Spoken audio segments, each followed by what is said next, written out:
Hey, this is Sonny Strauss, U.S. history teacher. Just got done with state testing in U.S. history. I teach high school. How are you guys doing? So I wanted to make this video about how to find ancestors through land.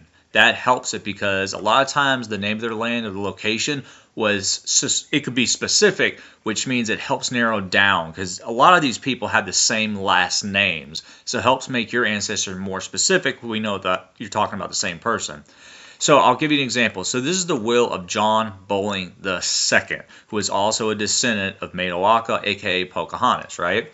So in this will, he specifically states, he says, I give and devise unto my loving wife Elizabeth Bowling during her natural life. And he gives her the use of all my enslaved people and the several plantations in the said county, also my plantation. And this is the important part. It says called by the name of Bowling's Island. That's very important because if we want to find out his descendant would likely receive this same plantation by the same name in Goochland County.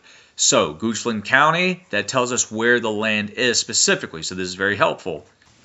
Also in his will, he says, I give and devise unto my son Thomas Bowling all that part of my land in the county of Goochland, okay, called Licking Hole. Here is the will of Thomas Bowling of Cobbs. Now, you could be thinking, well, it has last name Bowling and Cobbs. Obviously, it's got to be his descendant. But there are tons of people with the same last name in Virginia, Maryland, in different areas. So how do you know this specific Thomas Bowling is the son of John Bowling II? Gives to Betty Bowling, Elizabeth Bowling, his wife, who was also his first cousin, and he gives to his said wife and my son, William Bowling, to be kept together and worked on my estate, known formerly by the name of Licking Hole. And we come back to the will of John Bowling II, Thomas Bowling, I give him Licking Hole. So it's the same exact Thomas Bowling. And it says formerly by the name of Licking Hole, now called Bowling Hall, showing that he changed the name. And it goes to his son. And it's easier to find his son because he's known as William Bowling of Bowling Hall. Here's another example of following generations, especially with land. This is a land patent way back in the day, and it shows that Nathan Smith of Prince George's County, and the name of the land, the tract of land he's getting, is called Moore's Plains.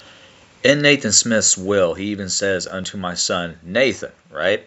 And he talks about land in Prince George's County known by the name of Moore's Plains and Chance. So we've already seen this name from the patent he did. So it's the same Nathan Smith. Such lawful issue unto my son William. So here's William Smith's will of Prince George's County. Now, just because his name William Smith and he's Prince George's County and makes a will doesn't mean it's necessarily the same person that was given the land by Nathan Smith. That's why you have to follow the land. Here on his will, he says, I give and devise to my son James Smith of a tract of land called Moore's Plains. So there it is. Thank you guys for watching. I hope you enjoyed it.